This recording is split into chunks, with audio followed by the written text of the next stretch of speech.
Okay, part two. Sorry for the delay. I am pretty slow at this, so let me see if I can remember my train of thought.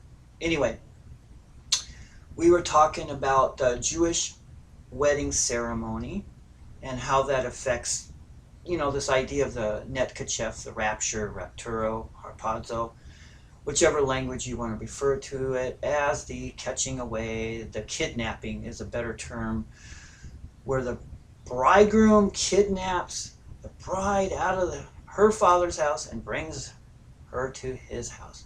And there's a period of 1 week of consummation. And at the end of that week, the sheets are examined by the Jewish leaders or whoever that is pointed to. I'm not sure of that actual ones specifically, but I know they're examined and judged. There is a judgment to see if there's blood on those sheets. And I don't have to tell you why blood would be on the sheets if you're an adult person. If there isn't a blood on the sheets, it's interesting that the groom can put blood on the sheets by cutting himself, because a wife cannot cut herself because they check her to make sure she didn't try to cut herself to produce the blood, to save herself, or to keep the marriage going, because there's blood on the sheets and she cut herself and it had nothing to do with the consummation. So he can provide that blood by cutting himself because the judges do not examine his body. And you know what? Jesus bled and died for us as our bridegroom. And he received us even though he knew we were sinners. Something to think about as part of the Jewish wedding ceremony. The next part of the Jewish wedding ceremony is that once they're established, there's a judgment that she is his wife, it has been consummated. They set up their household. Oh, let's see. There is a kingdom for 1,000 years where the King of Kings, Yeshua, and his bride, who's now his wife, by the way, because they're consummated, comes at the end of the tribulation, because that was 1 week, the consummation period. And this is why I don't believe there could be a post-tribulation rapture, because then we'd just be standing there, go up, come back down. And what's the purpose of that? I believe the purpose of the rapture is to take the church out, the Holy Spirit goes, it ignites the tribulation and all the other things, it's a catalyst. And those who are hard of heart have to go through this, and including the Jews, because the Jews are going to be dealt with during that 7 years, the hard-hearted Christians, and the non-believers that never want to believe. And so here's the bride with the bridegroom, the husband and wife, King Jesus setting up his millennial kingdom, taking care of Satan once and for all for the millennial reign. And then we rule and reign with him on this earth, establishing that dominion. Just like a bride and groom go and start a home and a family.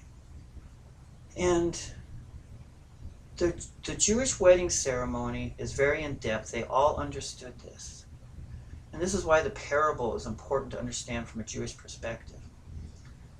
And because when they have the parable of the virgins and the groom coming and the extra oil and the lamp, you need to know that so you can understand where you fit into this rapture plan, this Netkachef, this harpazo. So where do you fit in? You have to ask yourself. Have you tested yourself? Have you studied to show yourself approved? Have you been counted worthy to escape the wrath to come? Are you a good fruit examiner for your own life, not just others? Are you humble and have the humility to be teachable, to truly be a good Berean, and to examine to see if you're in the faith, that you test all things? Not just listen to a video that sounds good, a teaching that, ooh, that I like that, and go with it like a hooked trout ready to be reeled in by Satan. No, the wily trout knows a lure from real food. And the real spiritual food doesn't have that Satan's hook in it to get you trapped. So I urge you, my friends, brothers and sisters, don't be like Lot's wife that's only salt and no light. Have the oil, the extra oil. Be ready in season and out to give your faith. And like I said before, this is not a Bible study where I'm trying to use scriptures left and right. All the things I said, they are scriptures. If you want to know, if you don't know by now, you probably don't care. So the Bible's there for you just like it is for me. You know, I've been a Christian. I'm 58. I was born at 58. So, you know, some of this YouTube stuff is kind of new to me. But one thing I have learned that's not new is God never changes. He's been working on me for 35 years, almost 40 years now. And I'm still a work in progress. And I'm thankful that I'm doing better than I was when I was a new believer as far as wisdom and discernment. And I encourage all you new believers to fellowship with those who are strong in the faith, that aren't wishy-washy. Don't have your ears tickled. Don't go running off on tangents just because it's exciting. It is. It makes your blood race and oh, this is so good. You know what? Things that are really worthwhile sometimes are difficult. Studying and examining yourself to see if you have real fruit in your life. You're not walking in fear. You're not walking in doubt. You're not jumping to conclusions. You're grounded in that faith. And you're constantly checking yourself, just like you do when you're driving down the road. I hope you do this while you're driving down the road, because you got to stay between that narrow lane. And you're going, you know, at a high rate of speed. Somebody's coming out at a high rate of speed. And you know, it takes a lot of faith that that person isn't going to come across that line and crash into you. And same with you, that you're not going to crash into them. Are we crashing our faith? Are we trusting other people that they're not going to crash our faith? Think about it. When you're driving down the road the next time, texting somebody or engaged somehow where you're not paying attention, and the next close call you have, that might be that close call you have, and you might not even be counted worthy. You might not even know the rapture happened until after everybody's gone.